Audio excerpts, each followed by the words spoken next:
we say to reach out if there is somebody that we should be talking to. Mm-hmm. And our friend Lisa had said, you need to talk to Alisha because she is probably the most incredible person in the world. Yes. It's a true So, story. It is a true story. So I'm excited for today. and we're going to dive into probably some topics that we tried to talk to people about a number of different topics. And I think this Mm-hmm. is one that we've touched on, but maybe not necessarily have we dove into. Yeah. And so it'll be a learning experience for us. She is a doctor with Alisha. I don't even know what some of them mean. I don't know what DOM is, or a DIP, or a PEC, or an MB, or a CHB. Doctor works for me because I kind of get that one. And Alisha Rai, how are you? I'm good. And you know what? Doctor works for me as well. But you've earned all those other things. Should they not be set like in a business card? Would you not have all those things on there? I don't. I think no, I don't. I don't have it on there. I think yes, I have earned all of those degrees and diplomas, and the important thing I think I've learned from all of that is when I look at all of those qualifications, I don't necessarily see the qualifications, but I see the lessons that I've taken from each one of them, and the determination and the grit that it has brought about in my life. And I think where it's brought me to today as a person. Yeah. I think life lessons are a big thing, and every day is a learning experience. Mm-hmm. But that has to start from somewhere. And so Holly and I always like to ask the skill testing question, and that is, who are you and where did you come from? Ooh, that's a big question. Yes. So I'm Alisha Rai. I am an infertility warrior, a NICU mama, and a disability advocate. And I am from South Africa. Amazing. I love how you describe yourself. It's, a warrior, somebody who's championing some causes. And as we've said before here on Why Me Project, that doesn't usually happen just because it was a neat thing to do on a Thursday. Usually it's because of things that have happened in your life. So let's talk about this journey and how did you get to this point today? When you were younger, what was the goal? Was it to be a doctor, or was it something completely different and then life just took you into this direction? Yeah, I think when I was 16 years old, I actually wanted to be a dentist. And so that was a goal. I wanted to do something medical. I wanted to be in a profession where I helped people. And I got a bursary, back in South Africa, a scholarship to study medicine. And so that was something completely different. I was like, oh, well, I can commit to 4 years. I don't know about 6 years of study. Yeah. And I had parents that were really excited that I got this bursary. And I always say I'm the middle child. So I'm the very pleasing child. And so when I saw my parents really excited about me getting accepted into medicine, I was like, oh, well, I guess I'm doing medicine now. And so I kind of went with it. But I think I always say that and I know that God always had a plan for my life, even before I knew him. And so I only gave my life to Christ when I was 19 years old, in my first year of university. So even before that, he had his hand over my life and my story, and he was already weaving that beautiful tapestry as he does. And so the goal was always to be in the medical field. And I think once I got in there and I really felt that this is what I was passionate about, I really went with it. And that's how I got into medicine. What was it at 19 that brought on this faith? Really struggled. So I grew up in a country that was South Africa, in a post-apartheid South Africa. So I was the first woman of color accepted into the program to study medicine. Oh, wow. So and we were three people of color, and I was the only female. And so I was in a residence that was predominantly, actually only white people. And so the fact that I wasn't wanted there was very known. Wow. It was made really known to me that I was not wanted there. And so that was really difficult, because for the first time I was really challenged in really standing up for who I am. And it brought a lot of questions on who am I? Why am I here? And why am I doing this? Do I really want to do medicine this way if it means having to be confronted with the color of my skin every single day?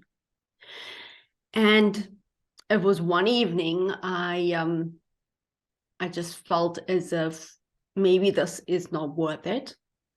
And I know I have a bottle of pills upstairs in my room, and maybe this is a way out. And so I was walking upstairs, and there was another student or friend at the time, and she said, "Hey, do you want to come to my room and have a cup of tea?" And so I said, "Okay, sure, let's go have a cup of tea." And while we were in the room, I was explaining, and she was a white woman, and she knew the Lord, and I was explaining just where I was, and she said to me, "Do you know Jesus?" And I said, "Yes, I know about Jesus. I grew up Catholic." And she said, "No, but do you have a relationship with him?" And I said, "No, I don't." And she said, "Would you like to have one?"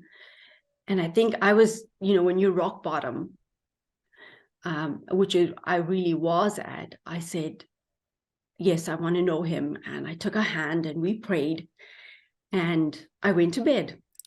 The thoughts of any suicidal thoughts had immediately left. And I got up the next morning, and I felt as if I saw things differently. The sky was blue and the sun really shone. And I felt like I had this fire within me. So I went down to her and I said, "Oh my goodness, you've got to tell me more. Why do I feel like I've got this fire in me?" And she said, "Oh, that's the Holy Spirit." And I was like, "Okay." And I got a Bible, and I was just completely, I want to say, use the word infatuated. I couldn't get enough. And that's where my journey with the Lord started, and my love and my understanding of who he is and his love for me and the plan and the purpose that he had for my life. And that's been my anchor. And I always say the best decision I made in my life. I always joke and I say, there's two big decisions you got to make in your life. One is to commit your life to Christ, and the second most important is who you marry. And so I think I made those two decisions the right way. So I feel like I'm really blessed. Immaterial of the struggles that I face, I feel with these two relationships in my life, I can face anything. It's interesting too, based on how you were raised. I mean, often people will think when you go into university or college, that first year is kind of that wild year.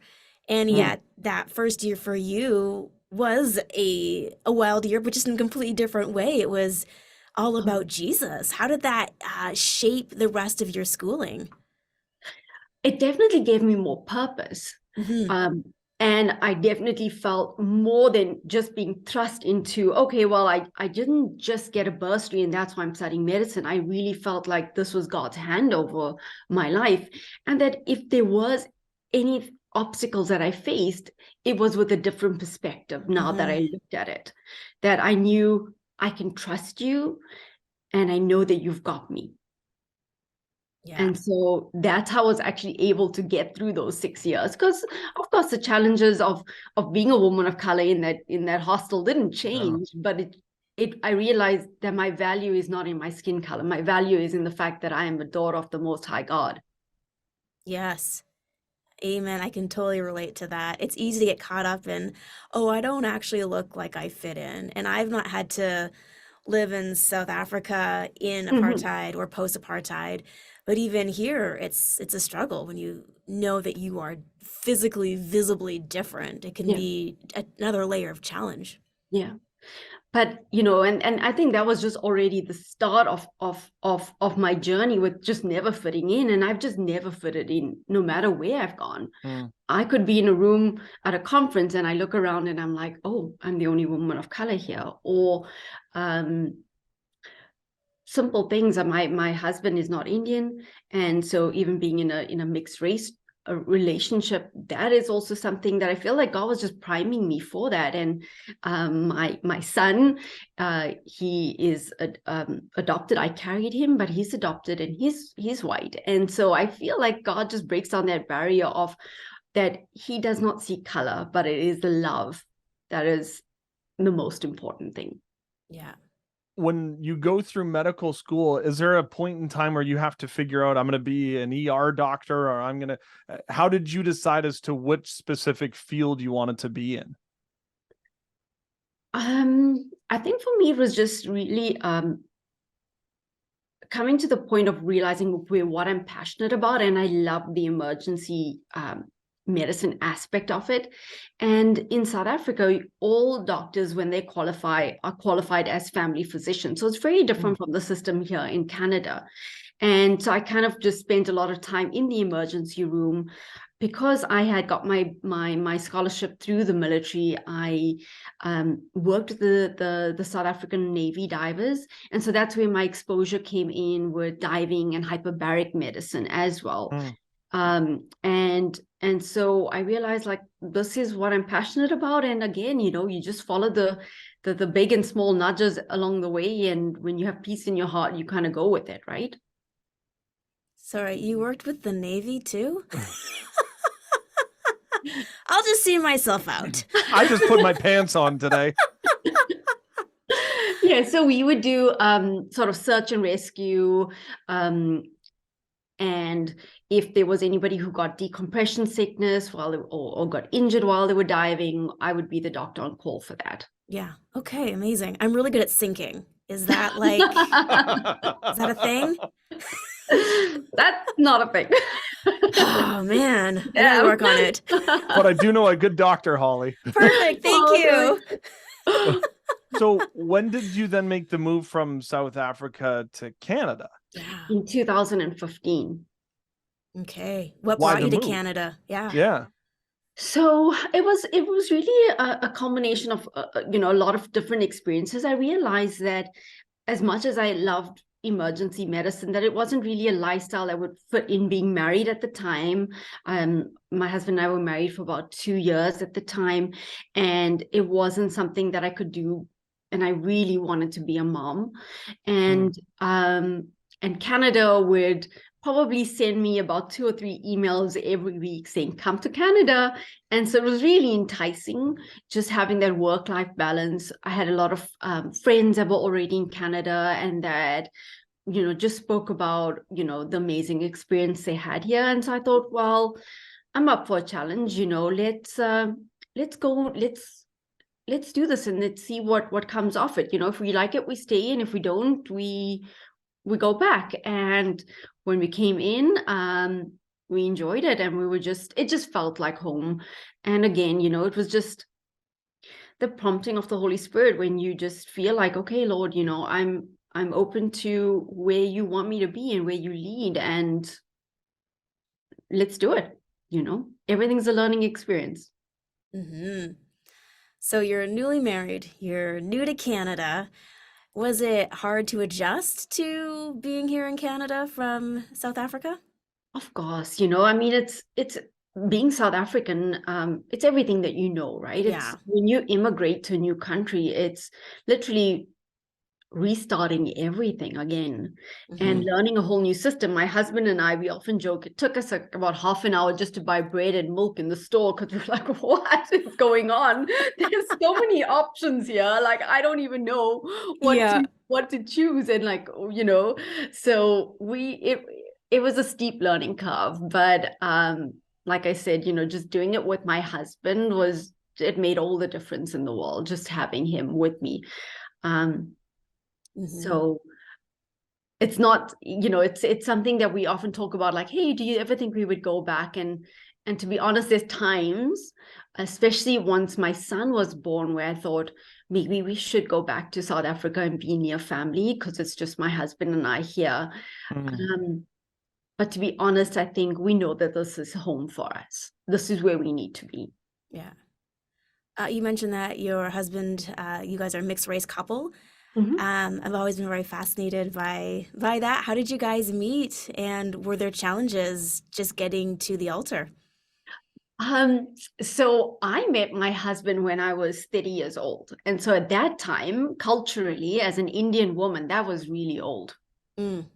But, for me, it was really important that I married a man that shared the same values that I did more than anything. And I remember just praying a lot about my husband, and of course wanting to get married, and saying, like, God, I'm going to trust you to bring the right person at the right time to me. And in that year, in 2011, I read the book Redeeming Love by Francine Rivers. Okay. And I read the book 3 times, and I was just like, Lord, I'm going to trust you for my Michael. I want that kind of man. I want that kind of love. And I'm happy to be on my own if it's not going to be that kind of love and that sort of relationship. And I met my husband in a very Hallmark movie kind of way. A best friend of mine from high school, she knew him well. They were studying at university, and she came to visit in Cape Town. They were going to get a hop-on, hop-off bus in town, and they were both running to catch this bus, and she ran into a glass door and broke her nose. Oh, no. Oh, my goodness.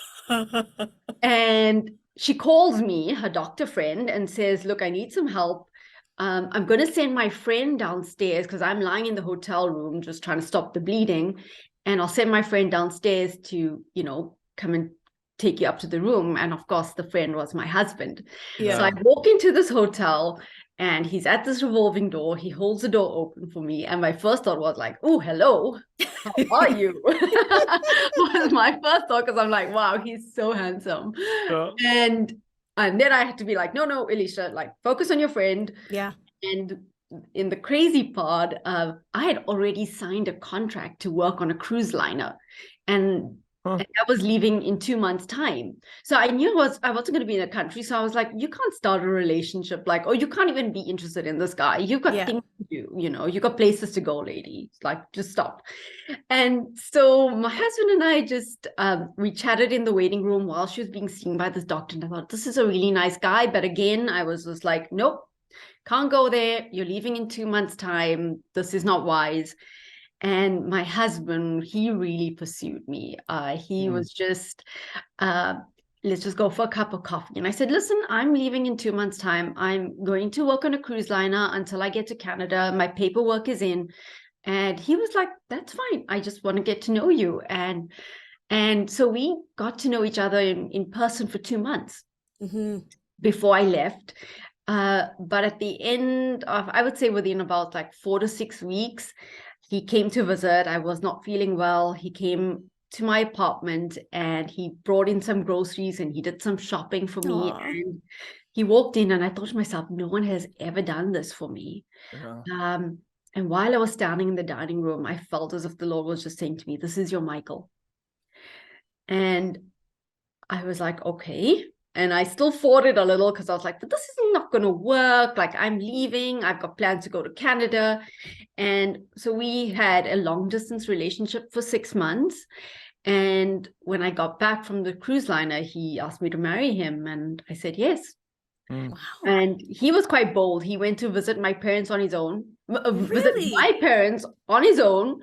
And the second time he visited my parents, he's like, look, I love your daughter and I want to marry her. And my dad's like, I just met you, buddy.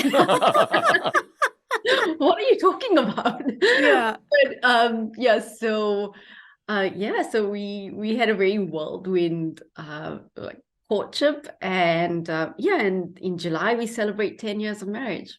Oh, amazing. I love that. I imagine him hopping on like a rowboat chasing the cruise liner.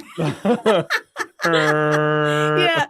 Yeah. Anyway, he obviously he has his own way of telling the story. He just said he knew everything in his gut was like, I got to chase this woman, because if I let her go, my life is not going to be the same. I need to be with this woman. Oh, that's amazing. Yeah. Oh, I love that. Okay, I'm waiting for the Hallmark movie for this. Yeah, yes. right. So we talk about this Hallmark relationship, and you guys are married. You'd mentioned that you wanted to be a mom. Mhm. And one of the things that you had said at the very beginning was that you are an infertility warrior. Mhm. What does you having to be a mom and being an infertility warrior have to do with one another? That was my journey. In hindsight, that was my journey. So, we were married, we were planning, I was on the cruise liner, my husband would come and go and visit from the cruise liner, we were coming to Canada. It was a really stressful time. And so part of me thought, well, I'm not doing anything not to get pregnant, but I'm not getting pregnant. But I thought, well, there's a lot of, stress right now. And you know what? Lord, I'm going to trust you. I'm going to trust your timing in this. And, you've never let me down before, and I'm just going to trust you. And it just kind of went on. I did a few consults back in South Africa and kind of got reassurance from the doctor that everything was fine. Just keep going. Like, it's just a matter of time. Yeah. Finally got pregnant in 2016 when we got to Canada, and I thought, oh wow, okay, so it was just stress, and I'm now in Canada, and we were so excited. We were celebrating our wedding anniversary. I said to my husband, we're going to be, you're going to be a dad, and we bought a home. I chose a room that my baby's room, and about 2 weeks later, I miscarried. Wow. And that really was the start of a really, really painful journey. We had a total of 3 miscarriages, and it was 5 years of fertility treatments. Wow. And so that journey on its own really gets you asking the question, why me? Why us? Many times I would say, like, Lord, I don't even see the purpose in all of this. I love my husband. I know I can really, I'll be a good mom. I know for sure he's going to be an amazing dad. And I know that I can provide for this child to the best that I can. And I sometimes would look around, which is not, comparison is the worst. When you look around and you see other people with kids and you're like, wow, they get kids and I don't. And so that was really, really painful. Yeah. There's a lot of people who also go through that same situation. And it's one of those things too, where it's the why me's and why can't I have a children? And children are a blessing. Why don't you want to bless me, God? And then the stigma that is still sometimes attached to not being able to have children. Yeah. And so the isolation and the shame, and that's real. And you think to yourself, like, what have I done wrong that this has now happened? And so, there's a lot of guilt associated with the diagnosis as well. But the funny thing in all of that, after every miscarriage, after every month, because every month you're like, okay, you're hopeful. This is the month that we're going to pick ourselves up. This is a month. We're going to keep going. And then it's not the month. And then months become years. And I would be the resounding feeling that I got every time I prayed about it was, do you trust me? Do you trust me? And I would be, of course I trust you, but this is hard. Yeah. What do you say to a mom or a woman who's maybe going through that right now? Somebody who may or may not have a faith, because in some ways it's easy to rely on having that faith, but then there's others who might not. I say the most important thing, if you don't have faith, is to find your village, other people who can support you through it. people who will just hold space for you and listen to you and not necessarily try to solve it or give you advice, but just hold space for you. Mm-hmm. Do you feel like giving up? Do you feel like, I'm tired of doing this, and is you giving up then giving up on God? Oh, for sure. And I'd be lying if I said I didn't want to give up many times. I would say to my husband, okay, that's it. Right. We're done. Yeah. We are just going to be the two of us, and that is it. I don't want to do this anymore. It's really taxing on my body to keep doing the fertility treatments. It's really taxing mentally, physically, emotionally, spiritually as well. Yeah. You get to a point where you just like, Lord, I don't get this. I don't see the plan. I don't see the purpose in any of this. And I'm having a really hard time trusting you right now. And so I think those are probably the most honest conversations I've actually had with God, where I could really be honest with him and say, I really don't see how this is going to work out for my good. Yeah. So we know the story now. How did it transition from the fertility treatments to then you having a son?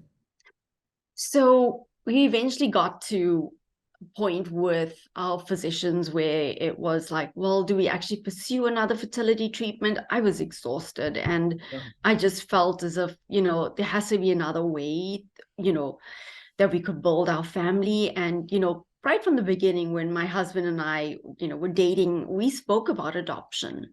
And that was always part of our plan. There was always something on our hearts that we would adopt. But you think, okay, we'll have biological children and then we'll adopt. Yeah. And so my husband he always said to me, after every failed cycle, he would say, I don't know what our family is going to look like, but I know we're going to have one because love makes a family. Love and that. I hung on to that. After every cycle. And I would get mad with him. I'm like, I don't know how you see this, because Yeah. this is not happening. Like 1 + 1 needs to equal 2. And we're not getting that, And so we thought, okay, well, let's look at adoption. Let's look at traditional adoption and see where that takes us, And so we spoke to a few adoption agencies, and essentially would be a long wait, another 4 to 7 years of waiting. And again, no guarantee that we would actually have a baby. Yeah. And I really wanted a baby. And the one day I was just on social media, and I came across this page, and it said embryo donations, embryo adoptions, and it really struck a chord. I was like, oh, what's this? And I started reading into it, and I eventually went to my husband and I said, hey, this is what it is. So it's couples who have gone through infertility, that have embryos left over from their cycles that they don't want to discard and they don't want to donate to science, and they want to essentially gift to other couples who are going through infertility. And so my husband's like, I love this. And he's like, he said, I don't need DNA to be a dad. I just want to be a dad. And so I posted our story on Facebook. And the very next morning, I get a message from a woman in Seattle, and she's like, I read your story, and do you want to have a chat? And so we got chatting, and they such amazing, incredible people. And at the end of the conversation, she's like, well, we want to give you the 2 embryos that we have left over from our cycle. And yeah, and so we were absolutely amazed that somebody would bless us with such an incredible gift. And so we got back onto the bandwagon of repeating fertility treatments, but now I had new energy. I'm like, this is it, right? Like, this is it. And so we transferred the 1 embryo, which is my son, and here he is today. Amazing. I didn't even know that existed. All on social media. Right? All on social media. I always say that social media has been my village of perfect strangers supporting me through the trenches, through infertility, through NICU, through everything that we've faced. Is just been women that I've connected with, that have just really supported and carried me in a way that has been nothing short of incredible. So you say that you were a part of the Nick community as well online. Yeah. So clearly things didn't go as smoothly as you had anticipated. No. So I got pregnant, it was the middle of the pandemic, of course. Yep. And I always look back at that time, and everyone was so stressed and so worried. And I was probably the happiest I've ever been. I was pregnant. I was getting rounded by the day, and I loved it. And I remember the one day, a really distinct moment was my husband and I lying on the couch watching TV, just like hand on my belly. And in that moment, absolute gratitude, because I was getting everything that my heart ever desired. I had my amazing husband, and I was going to have a baby. And I was smooth pregnancy until it wasn't smooth anymore. I was 30 weeks, and I woke up a morning with a lot of pain and some bleeding. Went into the doctor. They said everything seems to be doing okay. Let's just get you on bed rest. 1 week later, I had more bleeding, more pain, and my son was to be delivered. The delivery was not the way we anticipated it to go. The plan was always for me to have a C-section for this really precious baby that we wanted nothing to go wrong with, because we waited such a long time for him. Sure. Yeah. I was in a hospital with a new obstetrician, and she was just like, oh, don't worry about it. This baby is going to fly out of you. You're 31 weeks. It's going to go quick. And it did not. I pushed for 3.5 hours. And at the end of it, I had to go for an emergency C-section. But he was so deep now in my pelvis that it was difficult to extract him. And so he had severe head trauma. And I remember lying on that operating table with empty arms and an empty belly, and thinking to myself, like, this was not the way it was supposed to be. Like, Lord, where are you? Were you angry at the doctors? I mean, you have a medical background. So angry. Yeah. So angry. Yeah. So angry for her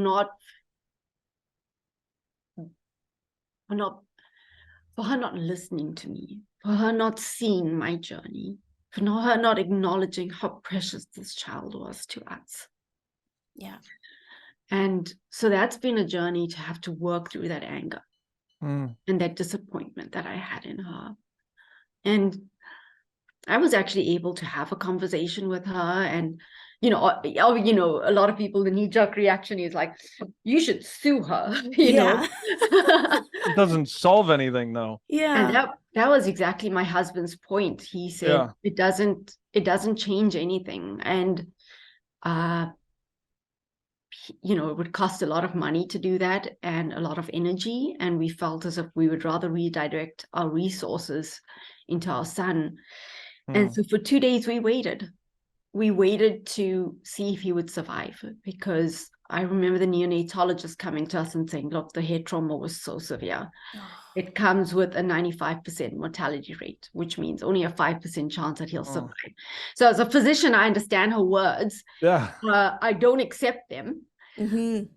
I remember distinctly feeling as if I had like ringing in my ears, and I just kind of blocked it all out. And going to my son's NICU, isolate, and just kneeling down there and praying and just being like, Lord, you gave him to us. And I don't believe that you're going to take him away from us now. But if this is what your will is, then so be it. But if you save him, I promise to give him back to you. And on the third day, I was able to hold my son. And it wasn't the way I expected it to be. But he was around and he pulled through. And we then entered a watch and wait. Let's watch and wait and see how Aiden does. And a lot of the times the doctor spoke of his prognosis with emphasis on worst case outcome. So we knew that the brain trauma and the stroke that he had was really extensive. And so the quality of his life was in question, whether he would walk or talk or eat, or whether he would even interact with us was still uncertain. And so that was a really, really hopeless and dark time in our lives. And it was compounded by COVID because our support structures were taken away. And so literally my support structure was my husband. And so we really had to dig deep. And so my son was in the NICU for 2 months, and we brought him home after the 2 months. And we just kind of, I remember my husband saying, he can't look too far ahead. He needs to only look to what needs to happen today. And he would say, Aiden needs milk and love. And I can give him that. And that's how my husband functioned. He was just like, this is what he needs, and this is what we can give him, and that's what we're going to do. Yeah. And I think that really carried us a long way in that we tried not to think too far ahead. And then fast forward, when we got my son's diagnosis, I sort of, at 4 months of age, he was high risk for cerebral palsy because of the brain trauma and the stroke. And so we started noticing that he would reach for items with his left hand instead of his right. And then I knew that, we got to get help. We knew we needed to get help for him. And so I reached out to the physicians, and they were like, yeah, sure, we'll get him from physiotherapy. It was still COVID, so we got 1 Zoom session every 4 weeks. That's it? That was it. And so essentially it would mean my husband holding the laptop, the physiotherapist showing me on a doll what I was supposed to do, and I'm trying to hold my baby who's screaming his head off because he doesn't want to do these things. Yeah. And I'm trying to see what she's doing. I'm trying to see what the doll's doing. I'm screaming at my husband because he's not holding the laptop the right way. He's shouting at me because I'm not doing. Oh my goodness. I remember going into the shower, putting on the water, and just having the loudest cry and screaming session. And I'm like, Lord, where are you? We need help. And I got onto social media and I reached out to other moms, and I was like, okay, I can't be the only one going through this. And how do we get help? And so we eventually came across a clinic that was in Ontario. And I said to my husband, right, there's a clinic in Ontario. They're prepared to help us. We're going to pack up. We're going to move to Ontario because we got to do everything we can for him. And she said, oh, you know what? We're actually going to be coming to Calgary in 2 months' time. I was like, are you kidding me? What? Yeah. And so when the clinic opened, I always joke and I say we're the first through the doors and we haven't left. And so when my son was 6 months old, we started therapy with him, but we just went really hard with him, really intensive with him. And obviously that was when he was 6 months old. He's now 2.5. He is walking. And Amazing. he Amazing. is Wow. talking, and he has far exceeded the expectations that were given to us.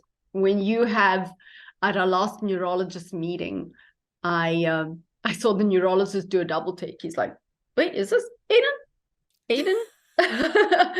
And it's just incredible to think that what was expected for him and how he's far exceeded that is just amazing. And we know that it has been a combination of time on our knees and therapy. Is there a range of, on a scale of, when it comes to something like cerebral palsy? Like 0 is never going to walk, talk, do anything, to 10 is, oh, could live somewhat of a normal life? Yes, so there is a scale that is that kids are graded on with cerebral palsy. However, that scale only becomes really valid, I think, once they reach like the age of 1 to 2. So there's really hard to predict where they would fall on that scale. But what they do know is that when you look at a kid who's had extensive brain damage, you expect the scale to sort of be on the more severe side. No. And I think that's what we were being primed for.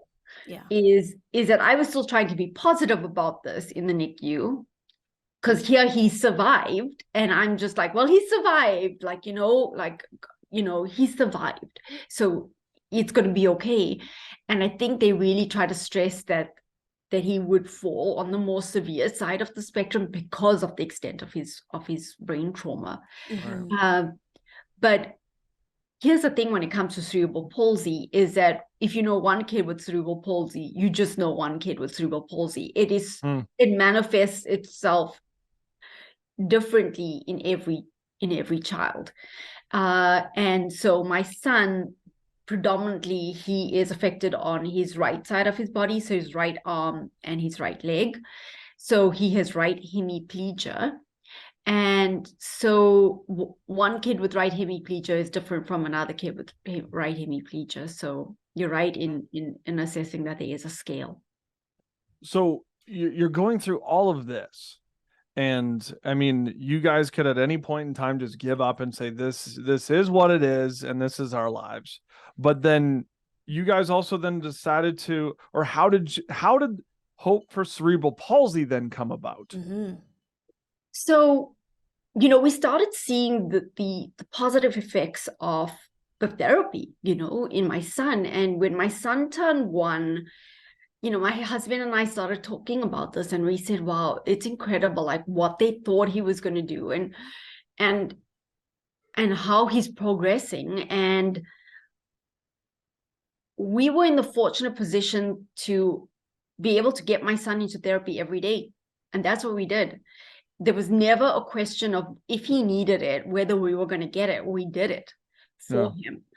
And so I started thinking about other parents in a similar situation, and how it wasn't fair that they would have to choose between getting their kids therapy or maybe buying groceries that month. Mhm. And how we are wasting valuable time in a child's life where we can really maximize their potential. And as I said, my husband and I started talking about it, and like, we should be doing something about this. This is not something that we should just sit on. And so we started feeling the stirrings of, we need to do something. Like with any big decision, there's always this back and forth. I'm like, oh gosh, starting a nonprofit, I don't know how to do that. Like, Yeah. I'm a doctor, my husband's an engineer, like, we don't know anything of this world. But it would be like, no, and this is way too much work. Like, I'm already raising my son who has a disability. Like, no, I'm not going to do this. And then it would come back up again. And I would be like, okay, Lord, like, what are you saying? Like, what do you want me to do here? And I think my heart has always been that if you lead me and if you provide, I'll do it. I'll be the hands and the feet. You just need to guide me through it. because I can't do this on my own. And I think that was always my heart's posture throughout infertility and dealing with my son, is that I can't do this on my own. Like, I need you. Yeah. And so the one day eventually it was a series of events, but my husband and I spoke about it, and my husband's like, I really think we should be doing this. And I said, okay, well, but how? And we don't have the experience, we don't have the knowledge with it. And the one day I was just reflecting on our journey and whether this was the right decision. And I felt as if in my heart that God was saying to me that my pain wouldn't have purpose if I kept it in private. And so my entire journey, and so I was like, so you want me to share all of this? Wow, this is a lot. Like, this is heavy. And then soon afterwards, it was, well, I can take my pain and turn it into something purposeful and turn my ache into action. And that's how Hope for Cerebral Palsy was born, really out of a place of pain and turning it into purpose. What is your hope for Cerebral Palsy? How do you want it to help the community? So we want to make early intervention, and I say quality early intervention, accessible for every child that has received the diagnosis of cerebral palsy. Because here's the thing, it's not that we don't get therapy, but it's not to the quality and the standard to make a difference in a child who has cerebral palsy. So in the first 5 years, when a child's brain is developing, that's where the maximum potential and what they call neuroplasticity, so the ability for the brain to shift and change, is at its best. And so if we can get kids who have cerebral palsy, which is a motor disability, moving, we're actually able to recruit more neurons and get those pathways developed. And so that really impacts that child's quality of life and helping them reach that full potential. So if we can get kids in that critical stage getting quality therapy, then we've made the difference that I think we've set out for in terms of our mission. So then how can we get involved? Well, one would be obviously sharing this so people know about our organization, raising that awareness that this is that there are options out there, and that parents who have received that diagnosis of cerebral palsy can have hope. And the other is getting funding. And getting people to donate and sponsor their intensive therapy sessions. So awareness and finances. That is it. Amazing. Your story, honestly, ups and downs. But it sounds like God has already done some healing just in your guys' hearts and in your family. As you move forward, what are your hopes for the future? Our hope for the future is obviously to see Hope for Cerebral Palsy really make a difference in the lives of kids with cerebral palsy. And in me sharing my story and my journey with infertility and loss, that if there's one woman that hears it and realizes that she is not alone, then that would be amazing. I think the most important thing for people to realize is that we all go through tough situations. And the thing that I've learned through the years is the God of the valley is the same God on the mountaintops. And that we can trust him immaterial of what we're facing. And I think that the other lesson that I've learned from all of this is, instead of seeing my pain as something negative, I start seeing it as something that God is trusting me with. Hmm. that he Wow. trusts me enough with it. Yeah. That he trusts you enough with that pain. That's not the way I want to really look at pain. But that's powerful. Yeah, because he trusts that I will still serve him, that I Mhm. will still praise him, and that I will still love him Yeah. through those valleys. Yeah. From Hallmark moments through those hills and valley moments at hope_4_cerebral_palsy, hopeforcerebralpalsy.com. Alisha, this has been an amazing time. Thank you so very much for sharing your heart and sharing with us today. It's a pleasure. Thank you so much for having me. And yeah, I look forward to chatting again soon. Yes, absolutely. When you hit like the 10-year mark of Oh, Hope yeah. for Cerebral Palsy, and there's like 10,000 children who've been able to been supported, that will be an incredible milestone that will happen. Oh, absolutely. I have no doubt about it. Yes.